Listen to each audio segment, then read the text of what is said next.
everybody. Welcome to RV Travel Talk. My name is Charlie Grace. Thank you so much for being here. I'm very excited about having you. We're going to have some really cool topics to talk about today and a special guest. Of course, our topic tonight is going to be about solo women RVing. I'm very excited to have someone who has a podcast and a blog and some really great wealth of knowledge of some cool stuff. So anyways, thanks so much for being here. Really quick, let's get a couple things out of the way. If this is your first time being here, thank you so much. Please like, subscribe, and hit that bell to get notified. We have really cool programs and other live streams that happen. We do giveaways and all sorts of fun things. So we'd love to have you be a part of our adventure community. Also, if we make you smile or you feel compelled, we are donating to our Smile Fund, which you can do through super chats or any kind of donations. All that money right now is going towards accessibility programs that we're helping with people in Northwest Ohio who are looking to get out of their homes and get on the road and do some really cool things. We're building ramps and other things for individuals in need. So that's where the money's going. Just want to let you know that ahead of time. Once again, my name is Charlie Grace. My co-host is Rosie Bell Dog, who's hanging out back here taking a little nap. She'll probably get down a little while. As you can tell by the disco ball with the Santa hat, it is the holiday time. So if you haven't seen my latest video on the Holly Jolly van transformation, it's always fun. I've totally transformed the van. I'm getting ready to do some holiday donations and go places and things like that. So really, really cool. All right, let's see who we have in the house today. I see we have the Broken Nomad. Thanks so much for being here. Appreciate that. My buddy, Johnny Lightning, another full-timer out there on the road. Thanks so much. Oh my gosh, you were sitting here in South Georgia. Oh, South Georgia, but no rain today. Yeah, it was a little rainy. Let me tell you what, I saw that. There's our Texan Lulu. Good evening, everybody from Central Texas. Well, howdy, howdy. Hope you're having a great day in Texas. Does Rosie ever get off the couch and move around? Not when I'm on the computer. Not so much. She is a bit of a barker. I will tell you this. You wouldn't have no idea how loud this girl can bark, but she can lay it out there. Let me tell you what, there it is. There's Gord. Hey, your co-host needs to calm down a little. Yes, she does. Oh, there goes the stretch. Yeah, stretching. Oh my gosh, it's so exciting. I know. Let's see who else we have. Oh, there's Kiki. Hey, everyone. Good to see you. And Love Subbin checking in from the Sunshine State. I will be there soon. Let me tell you what, I'm counting down the days. Someone told me it was 43 or 48 days till the Tampa RV show. Goes by so quickly. I can't imagine where that goes. Well, without further ado, I want to bring up my special guest. Because she is awesome. And I've been waiting to talk about this topic for some time. For all of my awesome, this hits home. That's what I'm just saying. It's a solo female travel kind of situation tonight. So here we go. Here's my friend, Kathy. Wait, here we go. Oh, whoops. What am I doing here? I don't have my introduction in. You guys are killing me. You have to remind me these things, guys. I'm so used to having it's a one-man band, right? Hold on. Let's see. Here we go. Here comes Kathy.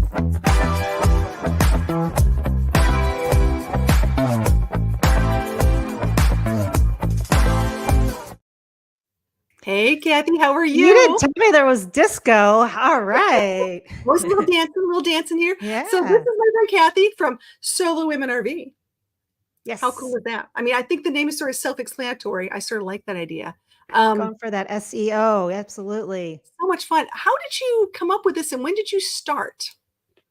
When did I start RVing? Mm-hmm. Yes. I've been RVing for about 5 years. And I started blogging because, that's what people do, right? When they start RVing. But about 3 years ago, I guess I decided to really focus on like solo women because there's a lot of people on YouTube that focus on solo women, but not so much in the podcast arena, which I'm in. And there's some bloggers out there as well, but the podcast arena is where I really wanted to bring my voice because there wasn't a lot of people doing that. And so I've been podcasting now about 2.5 years. Wow. Okay. All right. And I'm just saying the podcast thing is new for me too. Okay. What made you decide to go into the podcast realm? Because that's a whole nother thing. I'm very visual. So yeah, what made you think about that? I'm so kinetic. I hardly ever sit down and watch anything. I don't watch a lot of TV. I don't watch a lot of YouTube. And so for me, how I was getting all my information when I was fresh was listening to a lot of podcasts. And there's great podcasts out there, but none that were specifically speaking to the solo women traveler. True, absolutely true. And there's definitely a need out there. And I appreciate that because I keep looking for content and looking for expertise so I can connect with other women. And there's a lot Yeah. of women out there doing this, but they are having a hard time finding those connections. So this is a great way to check that out and take a look at that podcast. So you Yes. guys can actually find her podcast on her website, which is very easy to find. It's called Yeah. solowomenrv.com. Yeah. Pretty easy. We'll put the link in the description. Of course, the link in the top, we'll pin it up there as well. And my awesome moderators that are on the chat, if you guys want to put her website in the chat, that would be very helpful too. So let's talk. Oh yeah, Rosie. Yes, it's true. They're all making fun of the dog moving behind me. She finally moved. Now you travel with a pet as well. You've traveled with a four-legged pet. I do. I travel with Tucker, the adventure kitty. Yay! And how old is Yes. Tucker? Tucker's a little over 2 years old. I used to travel with my dog Olive, and she passed away a little over a year ago. And so since then, I've been traveling with Tucker, and she's a blast. She's a lot of fun. She's also here, passed out on the radiator because I'm in chilly weather here. So Understood. A lot of people are, as you can see, I'm in a hoodie and I'm in the southeast region of the United States. It's a little chilly everywhere, but I love hoodie season. So that is my yeah. favorite time of year. It's fantastic. So fantastic podcast. But what made you decide to start the whole travel RV life thing? Wow. Okay. I've just been somebody who's been active. I love camping. I love to travel. And after a certain age, you just don't want to get in a tent anymore. Mhm. And I just I love the simplicity of it, and I love just like carrying everything on my back like a turtle. So yeah, I wanted to explore and see things and do things and hike, and I am just so at peace when I am out in nature. And Mhm. so for me, this is just kind of a way to get there, a vehicle to get there. Absolutely. I'm sort of with you on the tent thing. Not that there's anything wrong with that, but you reach a certain stage where you're like, I did it for "Mm, many years. I've yeah, lived in a tent for 9 months. So yeah, like I love it, but that was even more simple lifestyle, but I've upgraded now to an RV. Yeah. so now what kind of RV do you currently have? This is my 3rd RV, and I've only been doing this 5 years. This I just bought it. I just flew to California, drove home. It's a 2000 Chinook. Oh, nice. I love Yeah, shows. so Chinooks are kind of like very well made. They're unique in that they have the rear door, Mhm. and so that kind of creates a really great living space, especially for a solo, because one side has your bed, the other side has your dinette, and it just creates a really the for me the kind of space that I like to have. So, Yeah. and I've literally had it not even a month, I don't think. So I just took it today to get some brake work done and just doing all the things to get it ready, road ready to head out soon on the road. That's exciting. I tell you what, I love Chinooks. That's one of my favorite brands, I gotta tell you. So I'm excited to see how it all comes together for you. That's really cool. Yeah. So is there anything now that you've but see, we really can't talk about what you would want to change because you really haven't had it that long to go into, correct? Like how long have you had this? Well, I'll tell you what, like I said, this is my 3rd RV. So the one thing I would change would be to make it a little smaller. Oh, That's really? funny because it's kind of small, but it's so much bigger than what I just got out of. It's actually not so much bigger. It's just a couple feet. Oh, there's Tucker. She wants to come say hi. Hey, Tucker. It's about 2 feet longer and about 8 inches wider. And to me, that just feels so much bigger when I'm driving down the road. So I'm getting used to it. It's a different kind of feel, isn't it? If you're Yeah. right. It's a different kind of feel. RV Mama of 4 says, I've been solo RVing with my kids for over 8 years and just went full time. Oh Wow. my God, that's great. Congratulations. That's a big move. I tell you what. I love this. Yeah. So let's go on to you can make it smaller. Is there anything else that like if you when you dream of a dream RV, the things that are really important to you? Oh, what I dream of is a fully solar powered RV. Like that's my dream is just to really be more sustainable and eco-friendly. And yeah, I know they're coming out with electric. I think electric's a few years out, so Mhm. maybe I'll be getting an electric one if I can ever afford it.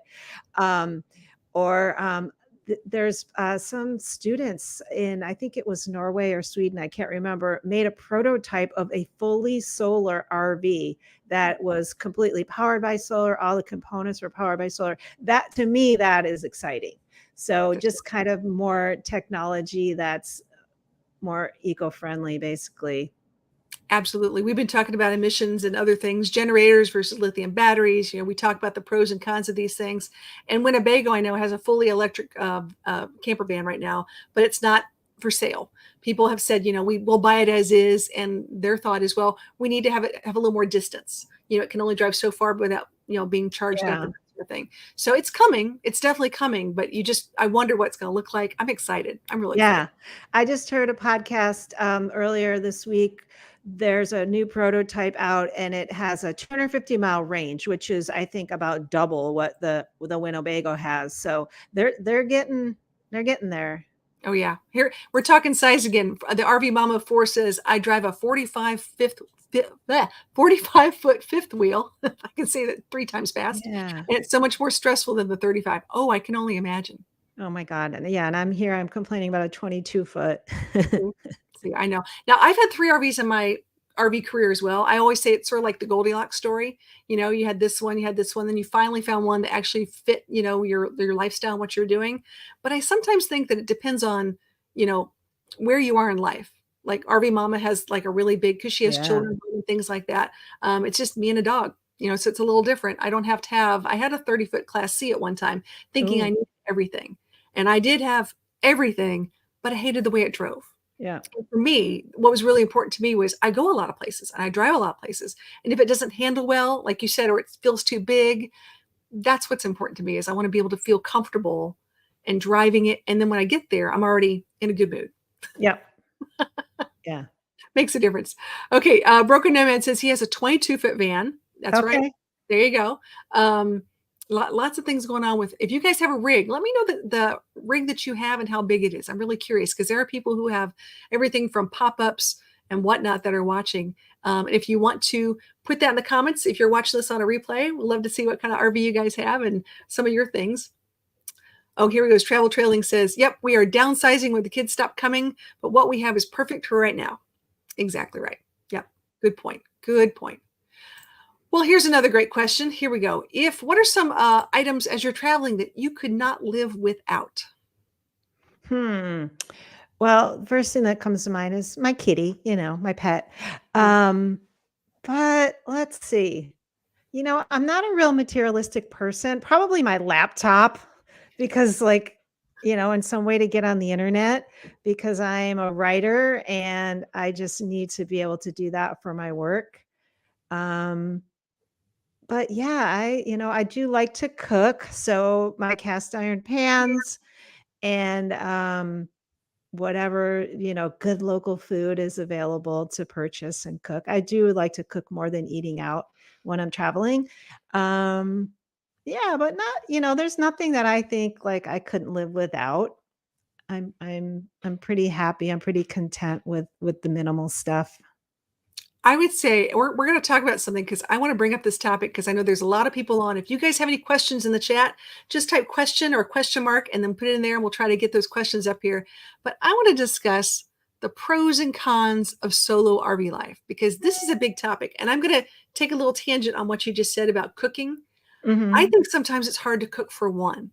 Mm. And the fact of, I love going to fresh farmers markets. I love getting some stuff, but I tend to buy too much because I'm so used to, and then you're stuck with all this extra food. And what do I do with that? So to me, I'm still sort of overcoming that kind of, tiny little fridge.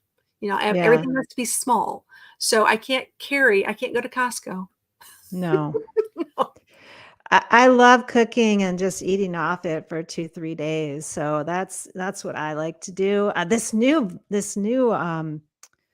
RV has a huge fridge for an RV. It's like, class A size fridge. So I'm looking forward to that. And it's got a 3 burner stove. Ooh. So I know. We're, Yeah. we're going to pancakes at Kathy's van. Yeah. I think Johnny's Journey, another one of our friends over here, who she owns Midwest Van Builders, and this was one of the things that she brought up was food.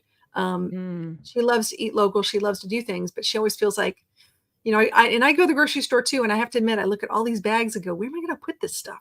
right. How am I going to take this? How can I plan this a little better? So it's a little harder to do that.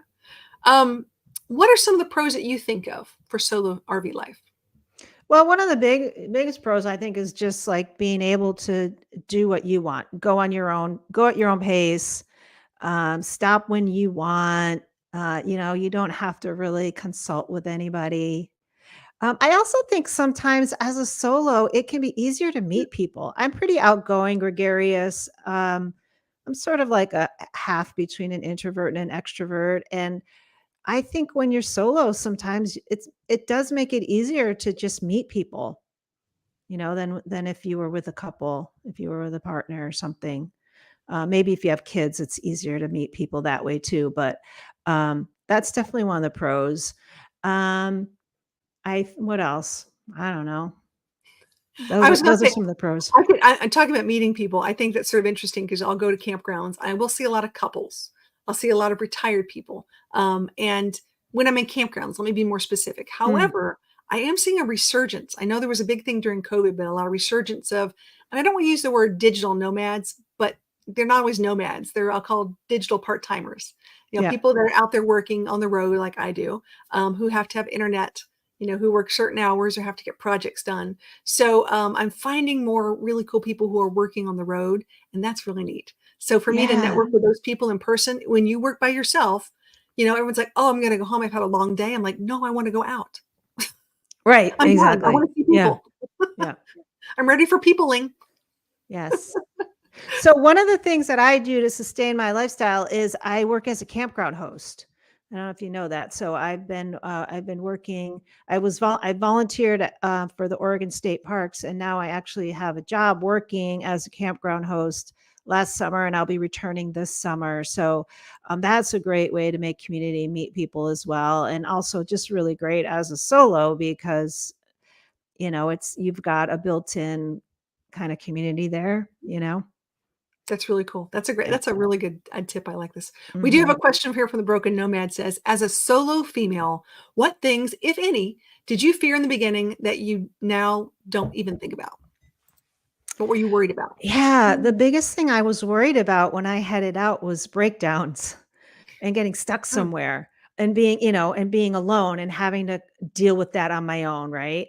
But s- the reason I have a new RV is because my previous one kept breaking down.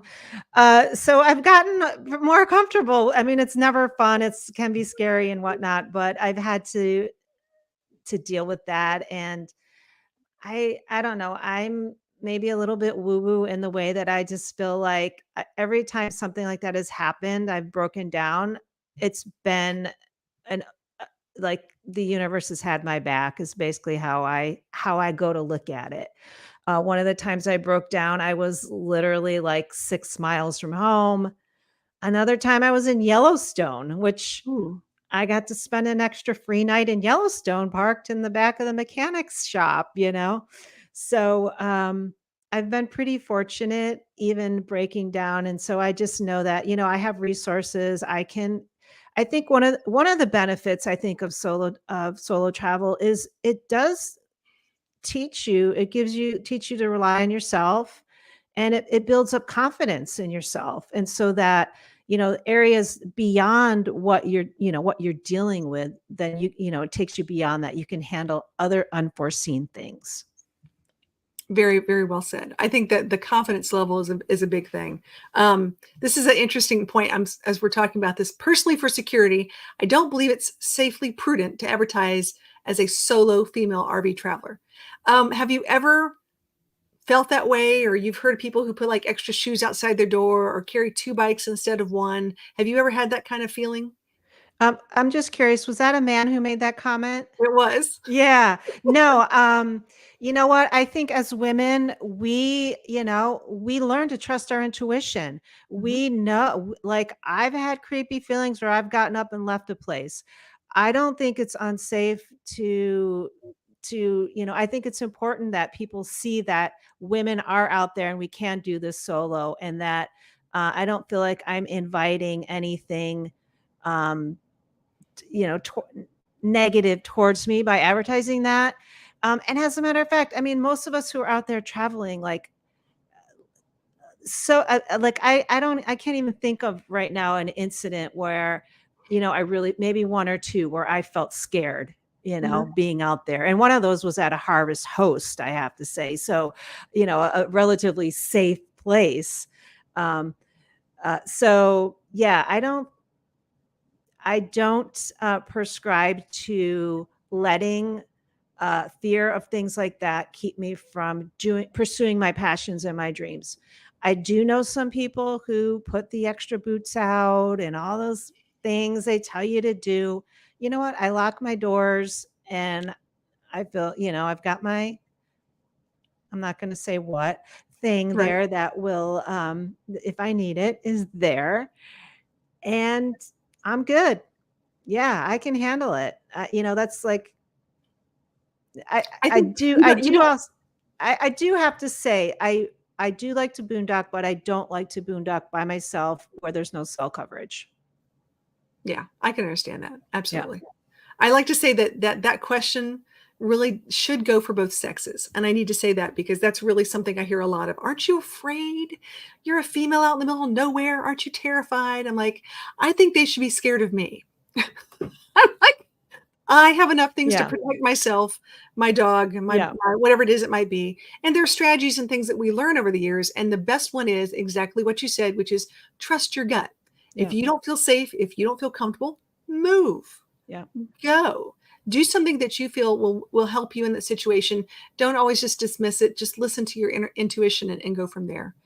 We've got a great comment from my friend up in Canada. Says, I'm in my 60s now. Gosh, and traveling on my own has been the single most empowering thing I have done. I have no Yeah. regrets. Very cool. One of the things I was going to say, that some of these people who do start out putting 2 chairs out and extra boots and stuff, and after a while they're like, "I don't need to be doing that," and they stop doing that. So, I think this is a really safe community. I mean, it's not like everyone isn't safe, but I think for the most part, people who are out here on the road, there's just, I don't know. I don't see a lot of. It takes a lot of work to try to track down somebody, and like people who commit crimes are lazy and they don't want to, No, it's a do crime all of that. opportunity. So I would agree on that one. yeah, Gord at Travel Trailing says, I've only done one solo trip. It would definitely take some getting used to. It's true. There's a lot of people who, if they've started out as a two-person team, one person like learning how to back into something or making travel plans, you sort of get used to that person in that role. But when you're the yeah, only person doing it, you sort of get used to doing all of it. So right, yeah, yeah. yeah, And Boondock with Boomer says, "Yep, don't live in fear." And he travels solo too. This is fantastic. I love this. Let's see. Here we go. Mama Four says, "Same. I've only had one incident in 9 years RVing with my kids where I felt uncomfortable because a man knocked on my door at a gas station and asked for money. Otherwise, I just lock my door and have my bear spray for the bears or any other safety issues." Good to know. yeah. I mean, I live in Portland, Oregon. It's definitely scarier here than than a lot of places I camp. So yeah, Yeah, absolutely. Yeah, and Boondock with Boomer said, "Yes, be scared of the redhead." That's yeah, he should know. Gotta love this. Yeah, and we do. And Bree says, "I do enjoy cell service. I think connectivity is important." And I do want to make a statement because I learned this the hard way about the bear spray. I don't know if you've heard this, but for years and years I was told bear spray is for bears. Makes sense. Wasp spray is for wasps, the buzz, the flying things. And pepper spray is for personal protection. If you use the other sprays for considered personal protection, in certain states, that can be considered attack of a chemical weapon. So I need to say that from a safety perspective, I've learned this and doing a lot of research on this now. Please be careful that whatever you use for safety and security that's the intended use of that product. So even though there might be people in the comments that say I use this, that's great, and that's their own personal prerogative, just yeah, giving you a heads up on that one. yeah. That's Yeah. information that I didn't know about. So thanks for sharing that. Yeah. Learn that one. Talk to some wonderful police officers who gave me the. I could have had a really good ticket. Would not have been pretty. Okay, Mama Four says I tried extra chairs once, and a guy said, "I've only seen 2 kids on your site. Do you have more?" Yeah, imagine that. Um, Exploring Canada info says I purchased a Zoleo emergency signaling device so I can reach out for help when I need it if there's no service. I can also text exact GPS locations to people who are following my journey from back home. That's a great idea. Yeah, I looked into getting the Garmin InReach. Hmm. It's kind of expensive though. The newest iPhones have an emergency GPS system, and I haven't tried to use it yet, but I actually upgraded to the newer iPhone for that purpose so that I would have that emergency ability. I don't know how well it works, but supposedly it connects to GPS when you are out of cell service in the case of an emergency. That's a great idea. I like that idea. Broken Nomad says keep your head on a swivel and be aware of your surroundings. And trust your gut, male or female. Oh, yeah, Very good point. absolutely. Very good point. Let me go back here. Oh wait, I just use Windex on their face, or at least their glasses are clean. No, you sorry, Lance. Try again. Try again. Here we go. My mom, it says the newest iPhone. I have the newest iPhone, but didn't know about that feature. Oh, well, we'll have to take a look at that. You have to check it out. Yeah. See what you think. So what other are some pros or cons to solo RV life? Do you have another one that you can think of? Yeah, well, one of the things, we kinda hinted at was, you do have to do everything on your own, and that can be a con sometimes. Those of you who travel with somebody else, navigation is a big one. Mhm. Like if you've got an extra set of eyes to help you see where to turn, or just to look something up. But like, it's not safe necessarily to do that when you're driving. So, oh, where's the nearest whatever? Um, so navigation and just having to do everything, having to make that decision. Where am I going to stay tonight? All that kind of stuff. You just Sometimes it just gets tiring to do that all on your own without support. Absolutely. Yeah, that is something that you just forget because you can't give it to anyone else. You've got Yeah. to wash that dish. Yeah. I mean, the dish part I don't mind so much. It's more the like decisions and all that kind of stuff that you have to make. I have what I call sometimes parking anxiety. I can Uh-huh. talk about that because I think that's one of the things I'm a bit of a planner. And although I like the flexibility of going places, I also like the knowing where I'm going to be. Mhm. You know what I'm saying? Like, I know that there's some place that I can spend the night, it'll be safe, it'll be relaxed, I don't have to just wait on some rest area, I could just get there and feel fine. So, that's something I have to deal with when I'm going through solo RV life is, the planning part. The planning, as you said, what am I gonna do next? Yeah. They're talking Garmin's, they're talking about all that stuff, Oh, okay.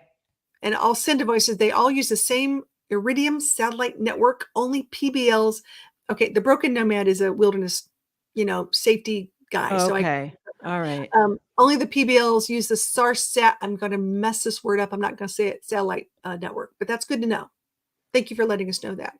I don't know what a Uh, PLB is, but I don't okay. know either. We'll have to look it back up. Yeah. Um, and then Karen says, I also have a portable car charger, comes with a battery band and booster cables, very compact and works very slick on my vehicle. And you've used it several times. Nice. Very cool. See all this stuff we're learning. I Yeah, love I how have one of those as well. One of those battery jumpers, which I haven't really had to use it, thank God, but I have that. yeah, I think that's fantastic. Um, I'm thinking of a pro of solo van life, and I was thinking the other day of um, your personal day. You know what I'm saying? Many times when you're with other people, you have to negotiate and accommodate their day and try to put that in the mix. So when you're driving, you can drive. And when you Yeah. want to pull over and take a nap or rest, you can pull over and take a rest. Your time is very different. And I tend to think of my RV or my little van as sort of like my cocoon where I can just, Mhm. when I'm done peopling, and I just want to be by myself and I can shut that door and hang out with my dog and do what I need to do. That to me, that's a pro. That's a Yes, really cool pro. I like it that. is. Absolutely. I agree. All right, let's see. Do you guys have any? And we're going to go on to another question, which is fun. This is great conversations, guys. You guys are bringing out some really cool things. I love Yeah, them. this is a cool community you have here. Thank you for inviting me. Of course. Um, let's see. I know I said we talked about boondocking, but do you like to go to campgrounds too?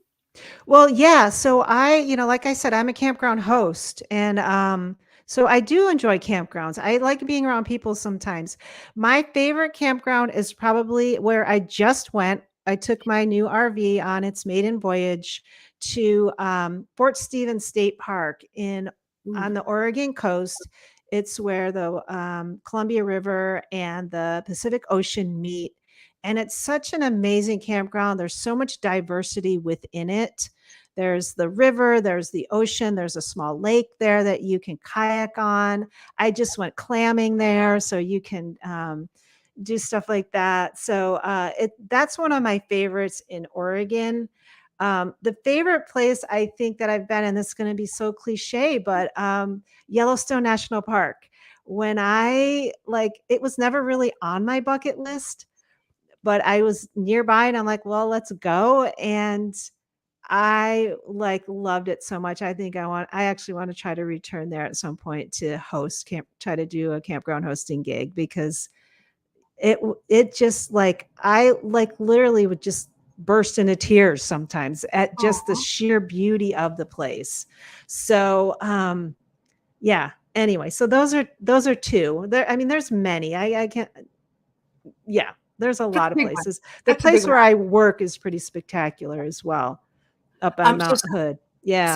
someone asked, "What's your where do you campground host again?" She was asking. On Mount Hood up in Oregon. Yeah. At a lake up there. Yeah, that'd be really cool. Yeah, Yellowstone rocks. It's on my list. I think Oh we're my going to be God. heading there hopefully sometime this year. I don't know. Maybe going up to Banff up in Oh Canada this year. yeah. So like it's sort of on the way for me, which would be really cool. I would love that. I see my buddy Tim and Duke just joined. Hey, thanks for being here, man. Hope you're having a great day. Um, let's talk about, let's see, I was thinking about campgrounds the other day. We were discussing what is the most, since you've been a campground host, I'm sure you Yeah. have some stories. Yeah. What are some ways to be nice to your campground host? Is it getting there before dark, or like what can we do for campground hosts? There's two big things. One is keeping your dog on a leash, if there's a leash, which usually there are in campgrounds. And the other is being quiet after quiet hours. Those are the two biggest banes of my existence as a campground host: the off leash dogs and having to ask people to be quiet after quiet hours. Gotcha. Understood. Yeah. Because some people think Yeah. it's the weekend, it's time to party, they want to have a good time. And And that's great. And that's why it's hard for me, because I want to do that too, but there's other people in the campground with kids and stuff and whatever. And and when we advertise the quiet hours, we have to help enforce it for everyone. So yeah. yeah, understand. Yeah. I'm with you 100%. We were just at a event not too long ago, and there was someone camping beside me that was a birthday party. And I was so excited. I'm like, went by, didn't know them, said, happy birthday, happy for you guys, have a great night, and started to tuck in thinking, okay, it's 9:30, 10 o'clock. I mean, they might go a little later, but I'll be polite. Like I said, it's a birthday. And the next thing you know, 12 o'clock, 1 o'clock, Yeah. 2 o'clock, they're still out there. And finally, someone from the campground comes up and talks to them. And I was being polite, and I got on my RV to say, hey guys, how we doing?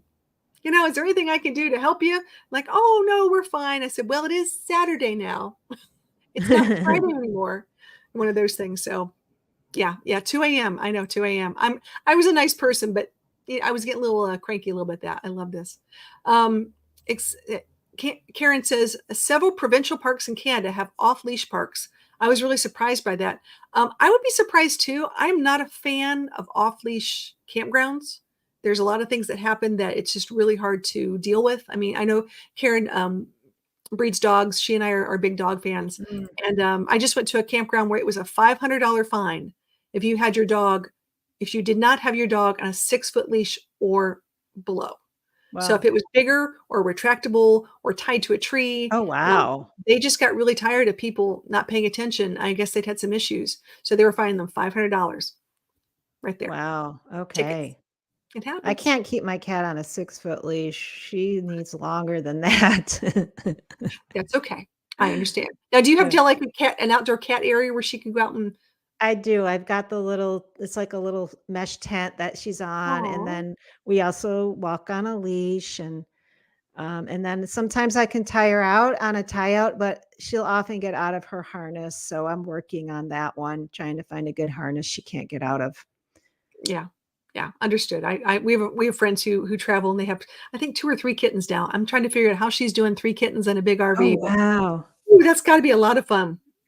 Oh my god. Oh, here's Roy and Becky's dog was attacked by an off-leash dog. Yeah, very sad. Yeah. It Well, can happen so quickly.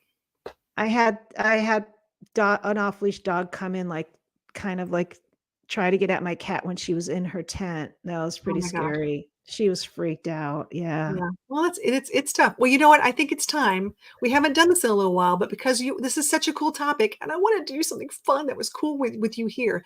I think we're gonna do a giveaway. So hold on. Here we go, guys. Okay.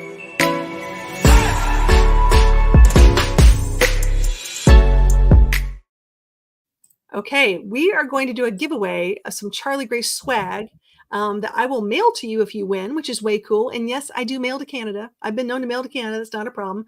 If you type solo, just like you see it in the chat or see it on your screen, and you put in the chat, we have at least a good 20 people or so watching on different places. So you guys just type solo, and you never know. And we'll get some entries in there, and we'll push a button, and we'll see who's going to win. And no, you haven't won yet. And they're like, I won. You did not win. You have to wait. Got to type solo, not solo cup, not Rolo. These guys are always silly. They'll type something Mm. funny in there. We are coming out with some new hats for 2024. I'm really excited about it because hats fit everybody in every shape and size, right? T-shirts got to have different sizes. Hats, same size. No, my Imagine head is small. If it's a one size fits all, it won't work with me. we might do some beanies too. I don't know. We'll figure something out. But people have been asking, and we didn't do any this last half of the year for this year. And so people are wanting to know, are we going to do more hats, some more t-shirts? I'm like, yes, we'll do some more, which will be fun. Getting them ready for the year of the girl camper in 2024. No, not solo male vanner. Solo cup and Pinot Noir. See, I'm telling you, solo camper. It's like polo. You guys, Oh. good grief. What would I do without you? Texas has got it solo. See, they know how to do it. Showing the good people. Lori's here. Hey, Lori, thanks for being here. Always a good time. And of course, Naj. All right, guys, I think I'm going to pull this. I'm going to count to, I'm going to count to 3. See if we get anybody. Oh, there goes Tim. All right, good. Any more? We're going to go last call, and then we're going to pull it, and we're going to spin the wheel. Here we go, guys. Let's spin. Let's see who's going to win today. Something fun, something cool. Who's it going to be? Who's it going to be? It's going to be Phil Leo. Oh, congratulations, Phil. Awesome, man. So excited. Here's what you got to do, buddy. Very cool.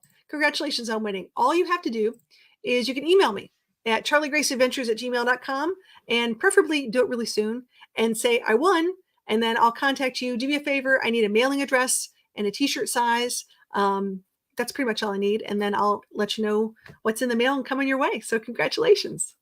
Yay. So cool. Always fun. Love having a fun one. I was like, yay, congratulations. Yeah, Congratulations. that's awesome. Woohoo. Very, very cool. I heard that Johnny Lightning was complaining. I'm sorry, Johnny. I didn't get to this, but I saw it where you were saying that I have to go backwards now. He was complaining that his wife was asking him to do things, and he wanted me to tell her that to stop because Charlie Grace was on. That he had to watch this while we were doing things. And I will do better next time, and I will send her a note. How's that? Well, what are some things? Well, we got you on here real quick. What are some places that are on your bucket list to travel to? You know what? I want to get to the East Coast. I've only been on I have family. I grew up on the East Coast, family out there, but I haven't traveled out there yet in my RV. So just want to go see family and just spend some time wandering up and down the East Coast. That's sort of how I feel about Pacific Northwest. I'll trade you. I'm just Okay. saying. I want to go. I'm dying to go tide pooling, and I've heard the Yeah, Oregon coast is amazing. I'm like, it oh, is. it's on It my list. is. It's on my list. Well, when you come Um, out here, I'll let you know all the good places to go. Just hit me up. there you go. Fantastic. So let's get back to some of the pros and cons because I know I've got a few more people who are going to ask me some questions on this. And Okay. guys in the chat, let me know real quick if there's something you can think of that might be a pro or con to solo RV life. I think one of my pros, we already talked about the freedom of time, but also the pro is learning more about yourself. We Yeah. talked about the reliability thing. I think I've learned more about myself and what I can and can't handle as far as I knew nothing about tires. Oh, Nothing. yeah. I know a lot about tires now, Yeah. enough to be dangerous. So it's been a real eye awakening. As a lifelong learner, I would say that's one of my pros is I've learned new things. Yeah. That's a good pro. That's a good pro. Oh, no one to help you back up. Yeah, that could be a con. If you normally there's someone around that you can typically ask, or at least there's someone in a outdoor lawn chair watching you as you're trying to back up. Oh my God, yes. Yeah.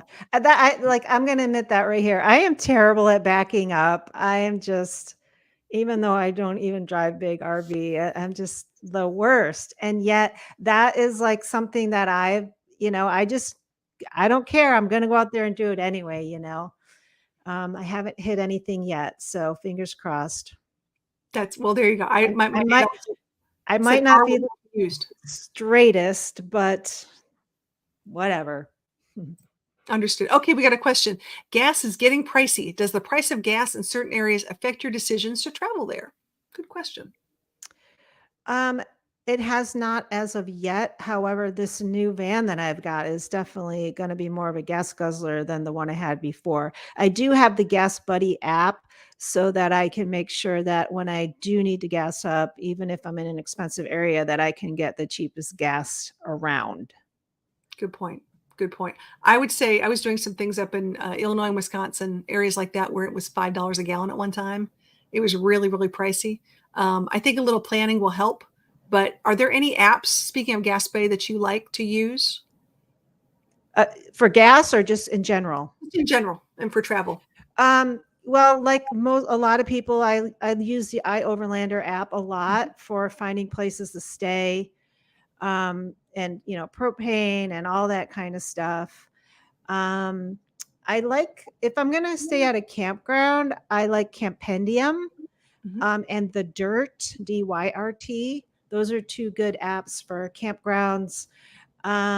What else do I have? Should pull up my little the ones that I use the most here. Yeah, I know this is Yeah. love Oh, it. And Harvest Host, because I am a member of Harvest Host, so I do use that a lot. The Harvest Host for me is great for travel days. If people aren't members, if they don't know what it is, it's where you can stay for sort of free at wineries and businesses and small farms and stuff like that. You are expected to make a purchase of the at or make a donation if it's like a museum or something. But I like it as a solo traveler. It feels really safe for me to Mhm. do that, and it's a great way to just experience different things you wouldn't necessarily experience uh, when you're out there. And I've stayed at some gorgeous wineries in Oregon Mhm. and all kinds of different places. So that is an app that I do like to use. I was going to say I love Harvest Hosts and RV overnights and some of these wonderful Spot 2 Night is another good one that I've been looking at. But I love the ones that are different, like there's an equine therapy place where you can spend the Yeah. weekend. Or I stayed at an old Catholic orphanage that's now turned into an art area with they have all sorts of artists and plein air painters and potters and things like that. Really cool Yeah. places like you may have not just gone to, and now you're like, this is cool. Just something a little Yeah. different. I like that, and I do feel safer. I really do because there's people there, but not too many people, and I normally have a little more space. I'm not a fan Mhm. of people that are side by side by side. So yeah, here we go. Says some more kids just came by into the RV gym, and I'm like, oh, hi, listen. And oh, she doesn't have headphones. She's at the RV gym just No. listening. to us, which is fun. I see that our friend came down over She Devil Ventures. Good to see you. Talk about someone who has a really cool new bus. She's now a smoothie Ah, person. Oh yeah, I love okay. it. Harvest hosts are really one of those things that I will say this in case people don't know. We have people in the chat who are big Harvest Host fans. Some of them you can stay 1 night, 2 night, 3 nights. Some have hookups, some do not. Most do not. Most do However, not. most do not. And I always have to say that. But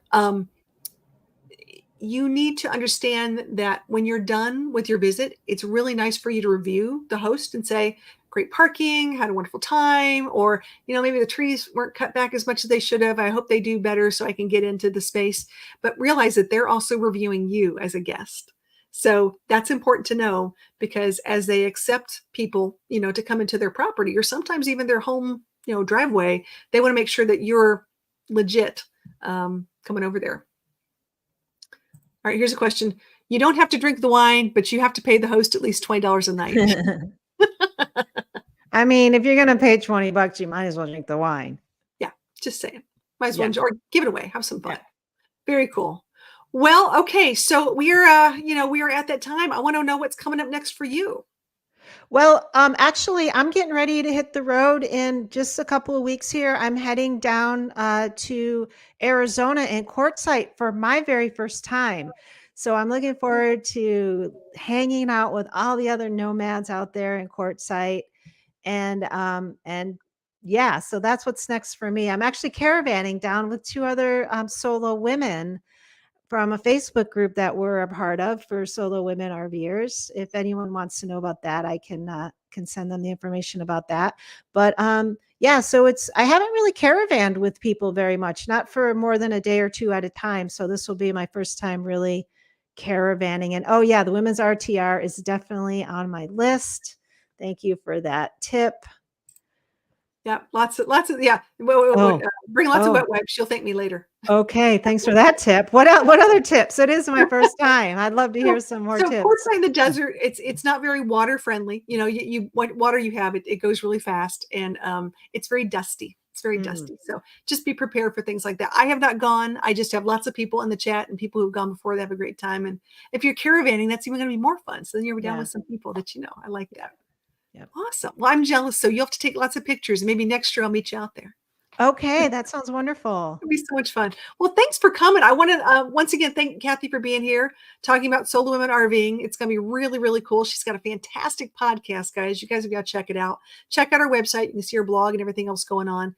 And, I think it's time that we celebrate women who are RVing and just encourage them and be their biggest cheerleader. I think that's fantastic. All right. Charlie, thank you so much for having me on. Thank you so much. All right, well, I'm going to put you in the basement. There's cookies and milk. I'll be down in a second. Deal? All right. All right, hold on a second. She's so cool, guys. You guys are awesome. Thanks for being such great people in the chat. Lots of really cool things. Once again, Solo Women RV is her podcast. It's really nice. Thanks to my other co-host who's napping here, Rosie Bell Dog, for being here, being so quiet and polite, which is always nice. And yeah, Lori's like, yay us. That's exactly right. Yay us. It's the year of the women camper. We're going to talk about how we're going to do this. We're going to talk about some big topics next year, such as energy, talk about boondocking. We're going to have a big discussion for the high energy person that I am. We might be adding more energy to the adventure van and the reasons why for doing that and how we're going to make it more energy efficient and more environmentally friendly. So big topics for next year. Can't wait to talk about this.